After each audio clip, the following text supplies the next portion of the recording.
Ven, Espíritu Santo, llena los corazones de tus fieles y enciende en ellos el fuego de tu amor. Envía, Señor, tu Espíritu y renueva la faz de la tierra. Oh Dios, que has iluminado los corazones de tus fieles con la luz del Espíritu Santo, haznos dóciles a sus inspiraciones para gustar siempre el bien y gozar de su consuelo por Jesucristo nuestro Señor. Amén. Bueno, pues ya estamos aquí. El otro día dimos la introducción al Levítico. Hoy ya empezamos a comentar estos capítulos primeros, que son los sacrificios. Vais a ver que el Levítico, si uno lo abre, ¿no? Uy, no me estoy enterando de nada. Y uno puede tomar una cierta distancia con este libro porque dice, esto no tiene nada que ver conmigo. Pero os vais a fijar hoy que está totalmente conectado con Jesucristo. De hecho, la carta a los Hebreos, que es una carta del Nuevo Testamento, que es anónima, no es de San Pablo, conecta muy bien el Levítico con Cristo.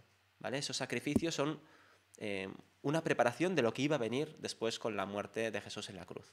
Y yo constantemente en esta sesión vamos a citar a Jesucristo para que lo que expliquemos aquí no sea una cosa solo del pasado, sino que realmente es palabra viva de Dios que está apuntando al Redentor. ¿Vale?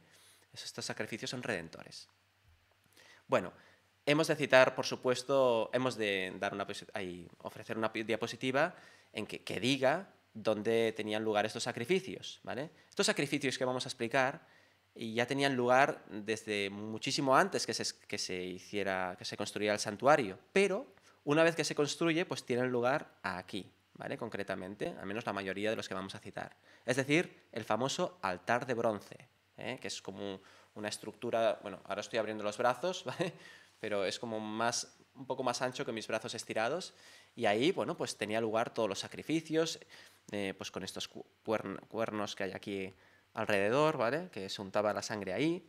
Bueno, muchas cosas que no podemos explicar todos los detalles, pero bueno, algunos sí, ¿vale? Bueno, este es el esquema del otro día, del Levítico. Hoy vamos a dar sencillamente esto es el capítulo 1 al 7, la primera parte. Y aquí están los diferentes tipos de sacrificios.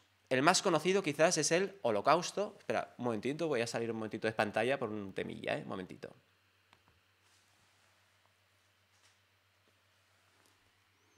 Perfecto, ya estoy aquí. Es que esto de vez en cuando hay que hacerlo. Vale, entonces, el holocausto es el más conocido, ¿verdad que nos suena la palabra holocausto, no? Después está la oblación, que es totalmente diferente. Yo creo que este es el sacrificio más distinto del resto, ¿vale? Después está el sacrificio de comunión por el pecado, que puede ser por el pecado de un sacerdote, del pueblo, del príncipe, de un particular, de un pobre. Y hay un tipo de pecado que es un delito, que es como un pecado mayor, ¿vale? Todo esto lo vamos a explicar ahora. Es como estos 5 tipos de sacrificios. Vamos a empezar, por tanto, con el holocausto y, insisto, iré remitiendo muchísimas cosas a Jesucristo para que se entienda la relación que hay entre el Levítico y Cristo. El holocausto significa, la palabra holocausto, quemado por entero. Y esto ya nos habla de Cristo. Cristo, cuando murió en cruz, lo dio absolutamente todo. O sea, todo, no una parte, no, todo. Fue inmolado, ¿no? Fue latigado, fue flagelado, la corona de espinas, absolutamente todo estaba herido de amor. No hay ninguna parte que no se salvara. Toda su sangre fue derramada. Y eso fue un holocausto, ¿no? O al menos el holocausto nos apunta a ese amor hasta el extremo de Cristo que lo da absolutamente todo para que nosotros tengamos vida, ¿no? La ofrenda podía ser de estos tipos de animales, ¿no? Ganado mayor, ganado menor o aves, ¿no? Ganado mayor es un animal grande, ¿no? Un buey, ¿no? Ganado menor es un animal un poquito más pequeño, ¿no? Las aves ya sabéis lo que son, ¿no? O sea, en este caso, pues 2 tórtolas o 2 pichones, ¿vale? En los 3 casos podía ser un holocausto, ¿no? Por ejemplo, una persona pobre quizás no tenía un animal de ganado mayor porque no tenía dinero, pero quizás sí que tiene 2 aves y puede ofrecer estas 2 tórtolas en holocausto porque no tiene dinero, ¿vale? Entonces, fijaros también aquí, animal macho. Jesús era un hombre, ¿vale? Sin defecto, ¿no? ¿Qué significa que sin defecto? Bueno, pues que no esté cojo, ¿no? No des una cosa cutre a Dios, ¿no? Una cosa que, pues, yo de mi rebaño doy, es que este no está muy bien este animal, por eso este lo envío en sacrificio, ¿no? Hombre, no hagas eso. Has de dar lo mejor a Dios. Al menos en el caso del holocausto era así, ¿no? Un animal sin defecto y en este caso macho. Jesucristo era hombre, ¿vale? Y no tenía defectos, no había pecado, era inmaculado. Este sacrificio inmaculado y santo, ¿no?, que hablamos en la misa. Bueno, pues primera relación con Jesucristo, y ya la tenemos aquí. Después, la subida al fuego, la subida del fuego, esto lo digo ya para todos los sacrificios, no solo el holocausto, ¿no?, expresaba la unión con Dios que el hombre intentaba alcanzar. Acordaros que el otro día resaltábamos mucho el hecho de que la trascendencia del mundo judío, ¿no?, de que Dios está infinitamente alejado del hombre, ¿no? Bueno, pues el hombre anhela esa unión con Dios, ¿no? Y esa subida al fuego era como un contacto con su creador. Era un símbolo, ¿no?, evidentemente, pero después la sangre, ¿no? Se derramaba la sangre alrededor del altar. La sangre en el mundo judío era muy sagrada, ¿no? O sea, no, era como la portadora de la vida, y por tanto no se podía beber esa sangre bajo ningún concepto, se tenía que derramar en el altar porque pertenecía a Dios, ¿no? Curiosamente, aquí la relación con Jesucristo es al revés.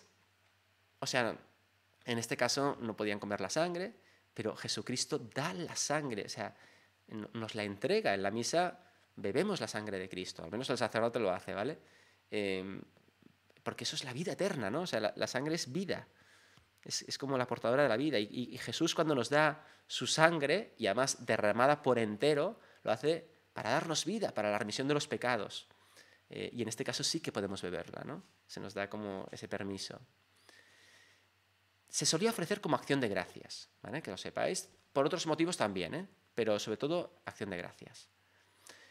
Después, una vez que el pueblo se asentó en la tierra prometida, cada día, mañana y tarde, se ofrecía un holocausto en el templo, ¿vale? Vuelvo a insistir que todo lo que explicamos ahora no solo es propio de la época del Sinaí, sino que ya se ofrecían holocaustos antes del Sinaí, ¿vale? O sea, en el Génesis, por ejemplo, y después también, una vez que llegaron a la tierra prometida, después de esos 40 años de peregrinación, pues una vez que están ya en un sitio firme y no se están moviendo de un lado para otro, pues ahí, pues cada día, y mañana y tarde, pues ofrecían un holocausto, y estaba el altar constantemente estaba ahí saliendo, bueno, pues ardiendo, ¿no?, como ofrenda agradable a Dios, ¿no? O sea, que estaba en funcionamiento 24 horas el altar de bronce.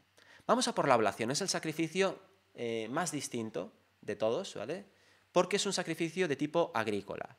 Oblación significa don, tributo. Y, ¿por qué agrícola? Bueno, pues porque fijaros los ingredientes, ¿no? En este caso se quemaba una parte que es aceite, incienso y flor de harina. El incienso significa lo mismo que significa ahora el incienso, porque nosotros lo hemos copiado de los judíos, que es un aroma muy agradable, que sube a Dios, ¿no?, como es el buen olor de la oración que sube a lo alto, ¿no? Ese es el significado del incienso, ¿no?, el buen olor de la oración. Y después la flor de harina es la mejor que se podía conseguir del trigo. O sea, no era un panácimo cualquiera esto, sino que era el mejor, ¿no?, porque para Dios se merece lo mejor. Entonces, el resto de este panácimo, el resto que no se quemaba, pues lo comían los sacerdotes. Fijaros aquí la relación con la última cena, ¿no? En la última cena, pues hay pan, hay pan, ¿no? O sea, Jesús se identifica como el pan vivo bajado del cielo. Entonces, la relación es tremenda, ¿no? Porque o sea, hemos relacionado el holocausto con Jesucristo en la cruz, pero también en la última cena hay pan, hay sangre, ¿vale? O sea, hay pan y vino que se convierten en cuerpo y sangre de Jesucristo, ¿no? Y entonces aquí tenemos este panácimo de la Eucaristía, ¿vale? O sea, que también esto nos remite totalmente a la Eucaristía. Por tanto, la Eucaristía, la misa, es una oblación también, aparte de ser un sacrificio de holocausto y los otros sentidos que ahora vamos a citar, ¿no? Aquí después cita la sal. Mantiene los alimentos incorruptos para simbolizar la permanencia de la alianza, ¿vale? Hay un momento que Jesucristo dice: vosotros sois la luz del mundo y la sal de la tierra, ¿no? Y también uno de esos significados de ser la sal de la tierra es que así como la sal y mantiene incorruptos los alimentos, también nosotros debemos mantener incorrupta esta alianza. En este caso, la alianza nueva y eterna sería con Cristo, ¿no? Por Cristo. Bueno, pues fijaros un poquito, la oblación básicamente es esto, ¿vale? No doy más detalles para no liaros. Es un don, un tributo agradable a Dios. Después está el sacrificio de comunión. Ya la propia palabra ya nos indica que está muy relacionada con la Eucaristía, la comunión, ¿no? ¿Qué van a hacer los niños en este tiempo de Pascua? Pues la primera comunión, ¿no? Es la misa eso. Podía ser de ganado mayor o menor, en este caso, una res sin defecto, que podía ser macho o hembra, en este caso, ¿no? Los dos. Se solían ofrecer en cumplimiento de un voto o en acción de gracias. ¿Qué significa la palabra Eucaristía en griego? Pues precisamente significa acción de gracias. O sea que, insisto, que también se llamaban eucarísticos estos sacrificios. Es que, vamos, o sea, es literal, ¿no? ¿Y qué hizo Jesús cuando murió en la cruz, cuando dio su vida por nosotros? Pues cumplir un voto, o sea, el voto que es la voluntad de Dios, ¿no? O sea, por decirlo así, estoy intentando que lo relacionemos absolutamente todo, esto que estamos hablando del Levítico, con Jesucristo y concretamente con la última cena y con la cruz, ¿no? Después, era semejante al holocausto, ¿vale? Pero no se quemaba todo. Acordaros que el holocausto se quemaba por completo. Aquí una parte, la parte que se quemaba era la grasa y ciertas vísceras, y eso se considera como el alimento de Dios, ¿no? O sea, la parte que se quema, eso se lo come Dios, ¿no? Por decirlo de alguna manera, ¿no? En cambio, entonces, claro, Dios se lleva como la mejor parte, ¿no? Y la parte que no se quemaba se repartía entre el sacerdote y los oferentes.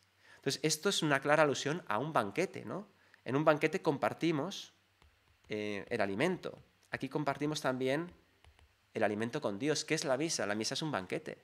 La última cena, sobre todo se resalta el aspecto de banquete, de compartir. Tú con tus grandes amigos, si quieres tener un momento de intimidad, compartes un banquete, te vas a comer con ellos, ¿no? Como hizo Jesús en la última cena, ¿no? Y nosotros en la Eucaristía, aparte de pues que claramente es un sacrificio, que tiene este aspecto de holocausto, de sacrificio de comunión, también es un sacrificio, también es un banquete la Eucaristía, ¿no? Compartimos ese pan, ¿no? Dios comparte su cuerpo, ¿no? Y derrama su sangre. Eso es banquete. Muy bonito, la verdad. Se derrama la sangre alrededor del altar, otra vez, lo mismo que hemos dicho antes, ¿no? La sangre para Dios, ¿vale? No la bebemos, no nos toca a nosotros beberla, sino que es para Dios. Insisto que aquí en la misa sí que la bebemos, porque Dios se nos da por entero, ¿no? Seguimos. Sacrificio por el pecado, ¿vale? A diferencia de los sacrificios anteriores que suponían un reconocimiento de la soberanía divina, estos sacrificios insisten en la idea de reparación y expiación, ¿vale? Antes hemos dicho que para dar gracias a Dios, para cumplir un voto, para lo que sea, pues podemos ofrecer ahí un holocausto, un sacrificio de comunión, pero aquí ya es que hemos pecado y, por tanto, como consecuencia de ese pecado vamos a repararlo. Podía ser por el pecado de un sacerdote, el pueblo, un príncipe, un particular, un pobre. Vamos a comparar el sacrificio del sacerdote con el de un pobre, por ejemplo. En este caso, un novillo sin defecto, ¿vale? O sea, no está mal, un buen sacrificio. Y un pobre, en cambio, no tenía la obligación de ofrecer un novillo, porque a lo mejor no podía pagarlo, ¿no? No podía tenerlo. En cambio, un pobre, pues solo con que ofreciera un par de tórtolas o 2 pichones, es decir, pájaros, o si no tiene ni siquiera esto, un décimo de fa de flor de harina, es decir, esto es una medida de peso, ¿no? O sea, con un poquito el pobre ya podía reparar ese pecado cometido, ¿no? Por tanto, en función de la condición social de cada uno de estos, se exigía una ofrenda u otra, ¿vale? Entonces, en cada uno de estos, porque no lo explicamos, ¿vale? Simplemente ponemos esta línea solo, se repite la siguiente frase, ¿no? El sacerdote expiará por el pecado del pecador y le quedará perdonado, ¿no? Jesucristo es el sacerdote supremo, el sumo sacerdote de la historia, y él, como sacerdote, expía por el pecado del mundo, ¿vale?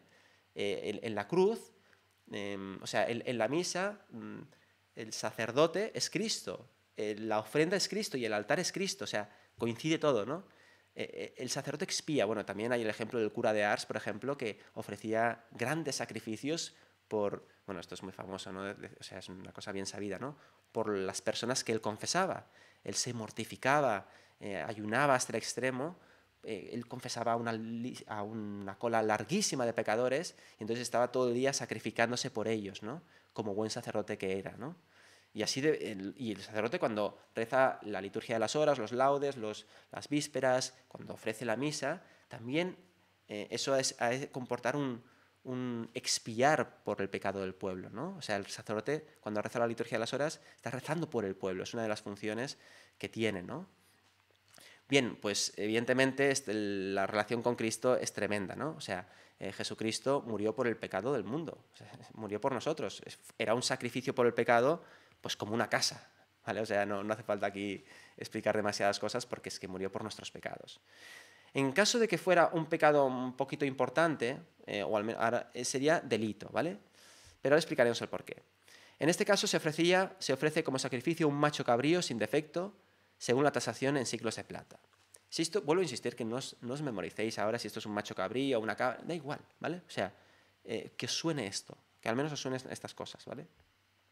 El delito es algo más grave que el pecado. ¿Por qué? Porque se trataba de la retención injusta de las cosas sagradas, ofrendas, primicias, o bien una violación de los derechos divinos.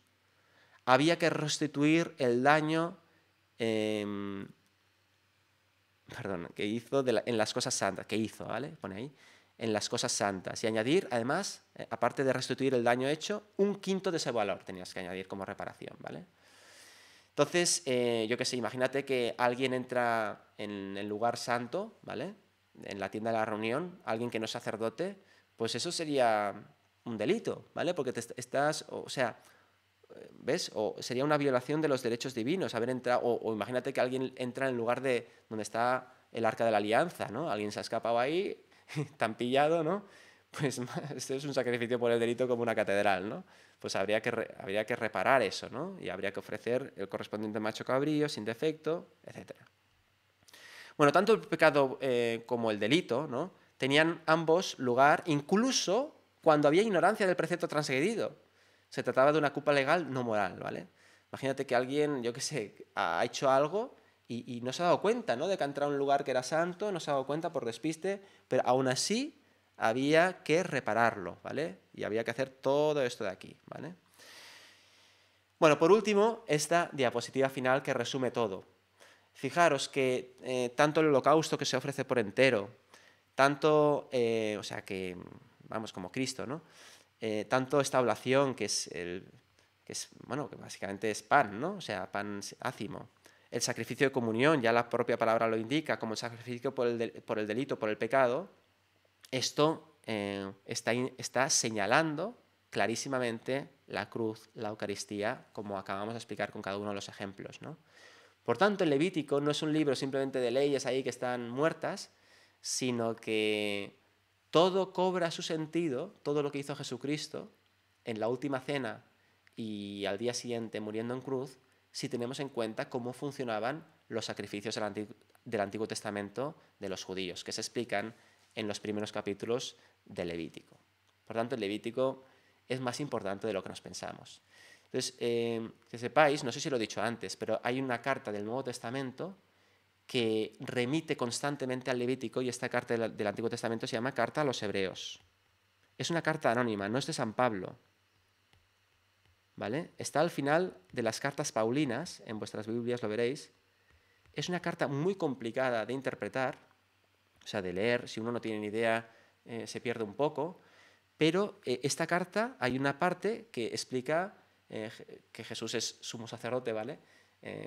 Y entonces explica la relación que hay entre el sacerdocio del Antiguo Testamento y el sacerdocio que inaugura Jesucristo, explica la relación que hay entre el sacrificio del Levítico, bueno, estos sacrificios que os he explicado, y el sacrificio de Jesucristo en la cruz, ¿no? Entonces, esta interpretación no es que me la inventé yo, es que ya está hecha en la carta a los Hebreos, que es del Nuevo Testamento.